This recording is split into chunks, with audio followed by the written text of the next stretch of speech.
Hello and welcome. Today, Mark will be discussing his investment in the Character Group plc, a company engaged in both the design and worldwide distribution of toys, games and giftware. The business was founded in 1991 and has become a leading purveyor of famous toys such as Peppa Pig, Power Rangers, the Teletubbies, plus dozens more that Mark and I have never heard of. Anyway, to discover Mark's opinions of the Character Group as an investment opportunity, stay tuned to this, episode 40 of The Desert Island Investor.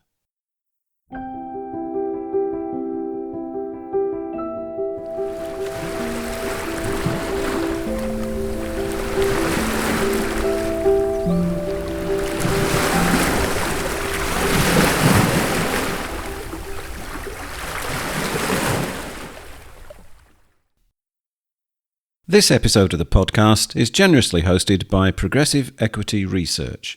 Visit their website at progressive-research.com. Good afternoon, Mark.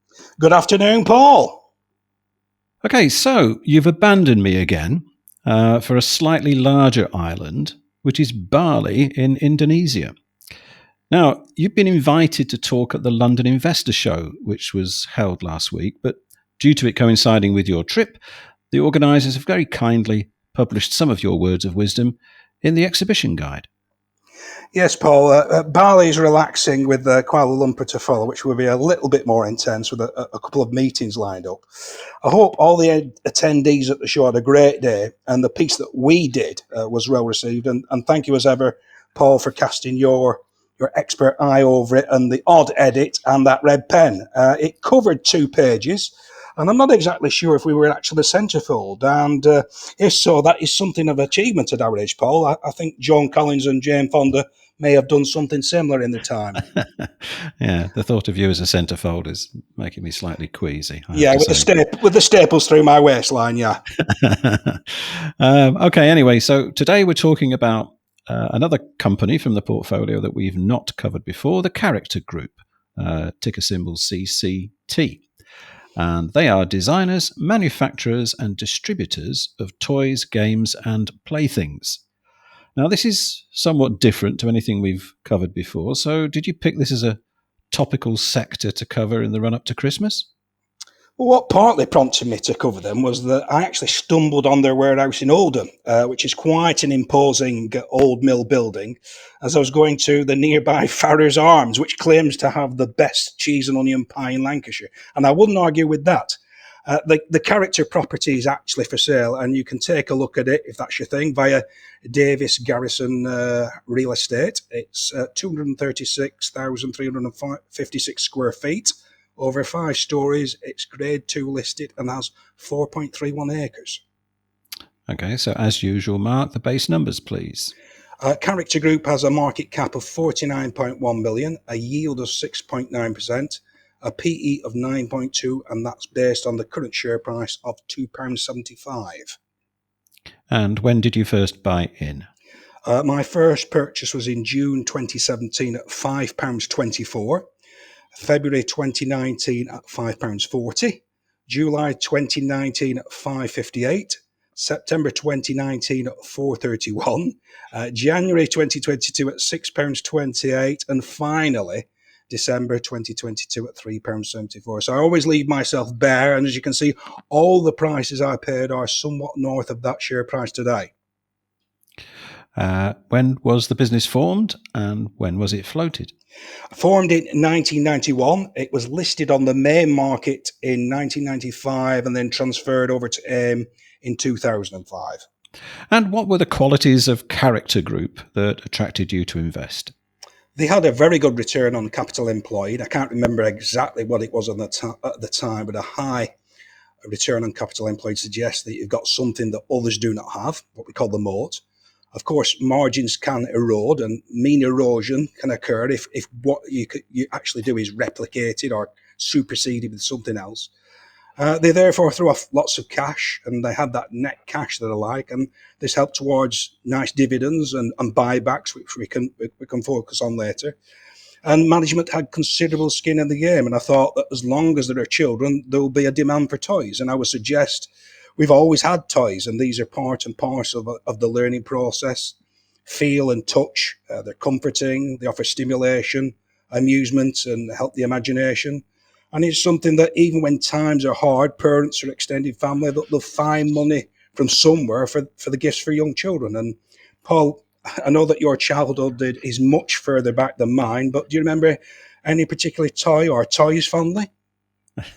Um, well, there is a picture of me as a toddler in the family photo album, holding onto a large foam rubber rabbit, which was twice the height of me. So I guess that was a favourite for a while, until I left it out in the rain, metaphorically speaking.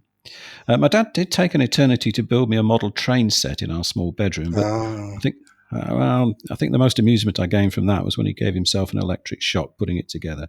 yeah. Well, I had a Hornby train set, and I've still got the locomotives, Paul. I haven't been able, I've had those for 50 years or so, and I've not been able to part with them. And I'll tell you something, my service ran a lot better than Northern Rail that we both suffer from, mate. I'll tell you that. No, well, it wouldn't take much for that to be the case, would it? Really? I mean, I think a lot of parents do enjoy buying and playing with toys more than their children. Anyway, you mentioned buybacks with respect to the character group. Now, this is a subject that arises a lot, and it can sometimes be a contentious issue.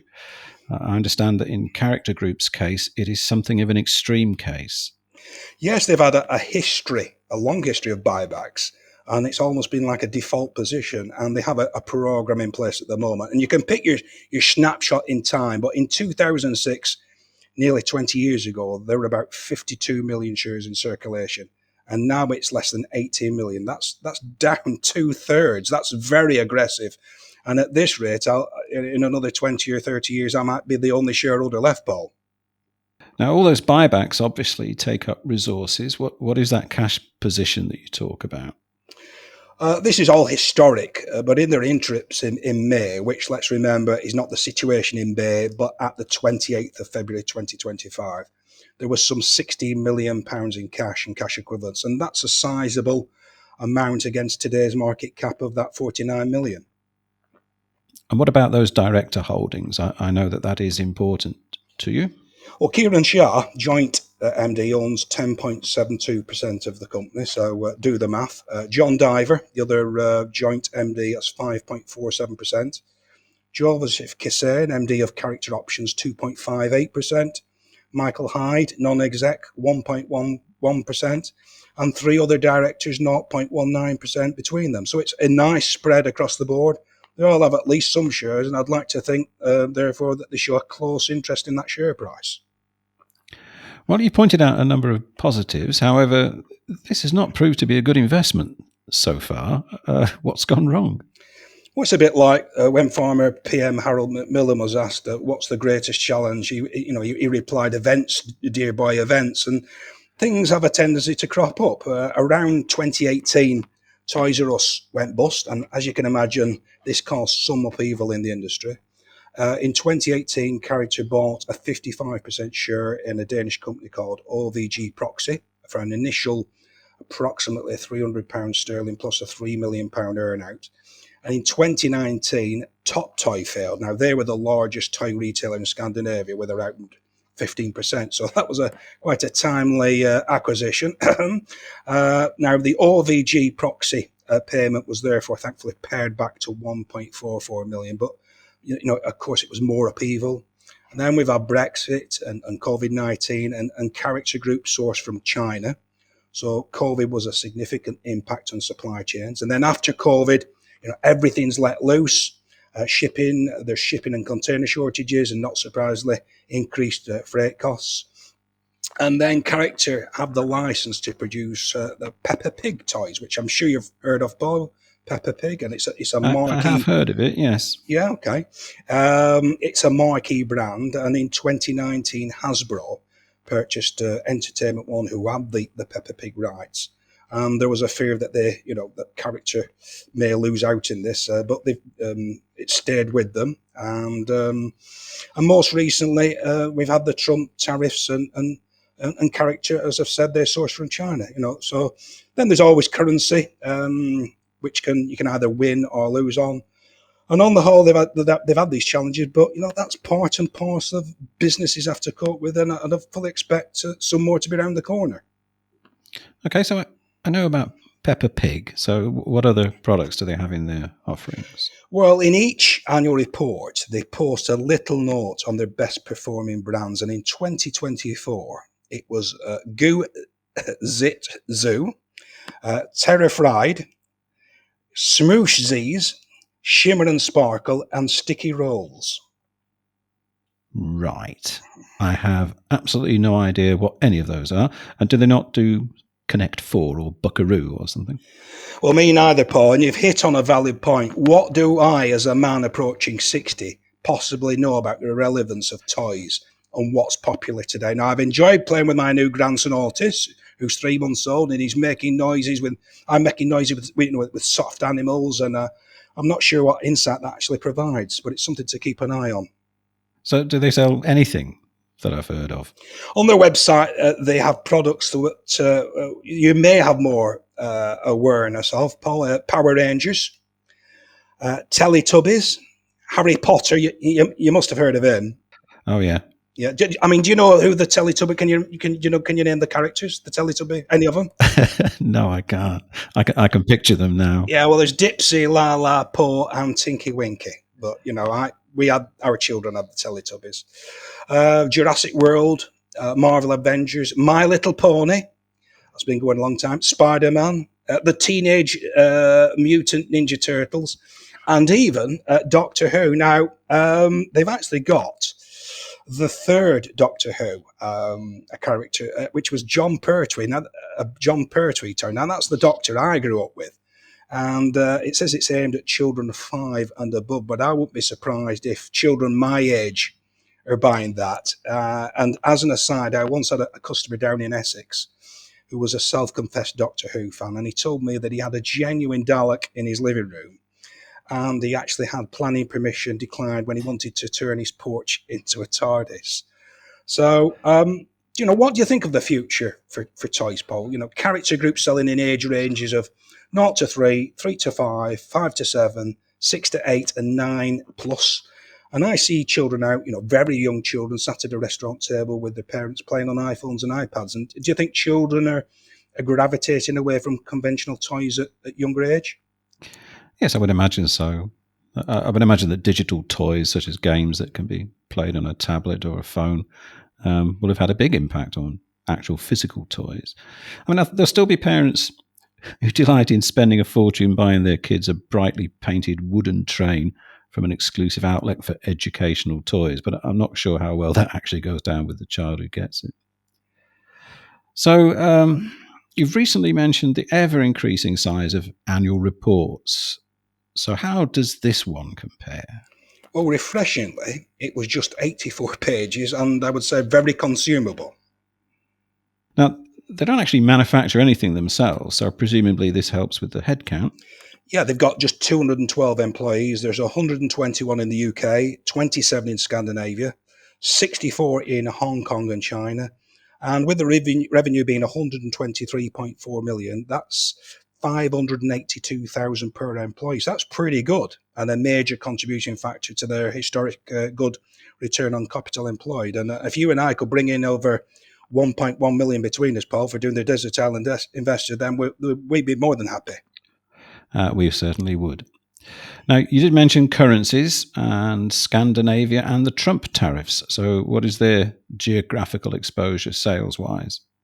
On page 52 of the report, the UK is 59.174 million of revenue, which is 47.9%. And the remainder is just bundled into the rest of the world, which, to be honest, I would like some more detail on. And I cannot see why it would be a particularly onerous task to list, or why it should be sensitive. So I would want a bit more detail, actually. And they do appear to be exposed to some particularly large customers. Yes, on the same page, they detail 2 customers, named Customer 1 and Customer 2, which I can understand. Customer 1 represents 23.908 million of revenue, which is 19.4%. And Customer 2, 19.772 million, which is 16%. Now, that exposure could be better, especially if one goes sour. So, remember what happened to Toys R Us. Now, I believe you recently met with Character Group's largest shareholders. Yes, the Zytronic AGM was held on the 1st of October, and I'm presently serving as a non-executive director. And coincidentally, Character Group released a trading update that day. Now, it was only a brief update, but I didn't really have a chance to read it before the AGM. But Henry Spain Investment Services have 26.19% of the business. And at the Zytronic meeting, I met with Tom Spain and Glenn Arnold of Henry Spain, and we had a very pleasant conversation. But we only really touched on Character Group as we were there primarily to discuss Zytronic. So needless to say, I hope it proves to be a very successful investment for them, as a rising tide lifts all boats, including mine. On the subject of AGMs, this, like a couple of other holdings, James Holstead and Nichols, are based in the Northwest. So have you attended the Character Group AGM? No, I do attend several, but with 31 holdings, certainly not all of them. And it depends on what influence I can have or what I can learn set against the time and resource of attending. And it's not like train spotting. I'm not sure I could particularly influence Tesco, for example. And I've got to think about a company's relevance in the portfolio. And again, my availability and location are a consideration. And Character Group usually hold their AGM in January when I'm wintering away, but also their head office is in New Malden, Surrey, so that's some distance away. And I would imagine, life there is a little different to Oldham, and indeed, that's where they've held the AGM down at their HQ. So, having said that, I've been able to attend the AGM remotely via video link, and that's been most helpful. So, where does it stand in the portfolio? And you've not added to this in 3 years. I mean, are you tempted at these lower levels? It currently sits at number 17 out of the 31 stocks, and it's just under 2% of my portfolio.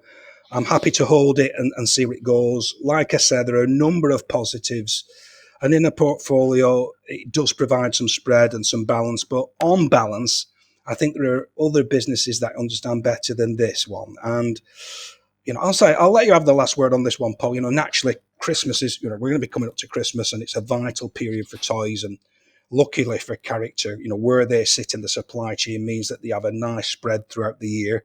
And with retailers, however, they talk about the golden quarter, October through to December. Now, you've worked in many industries in your marketing career, including retail, and I'm not suggesting that Christmas may disappear, but what are your thoughts on it being either good or bad for retail? Do you think if it never existed, would the spend be the same but distributed more evenly across the year? Well, Christmas has meant mass self-indulgence for a long time, so there's nothing really new about buying presents in that golden quarter. But I have no idea how toy sales fare during the rest of the year. There certainly seems to be an increasing encouragement to buy cards and gifts. I mean, Easter, Father's Day and Mother's Day are all traditional, but when you see the greeting card industry ushering in Next Door Neighbours Day and Milkman Day, it is a little bit concerning. I'm only optimistic that they might have a podcast producers day, in which case I'm looking forward to getting a card from you. Yeah, you are cynical, aren't you, Paul? Yes, absolutely. Anyway, thanks very much for that review, Mark.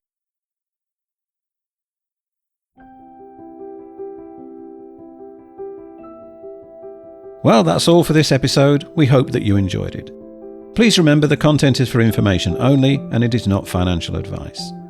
If you have a question for Mark for our Question in a Bottle podcast, just complete the form on our website, thedesertislandinvestor.co.uk. Thanks again for listening. See you next time.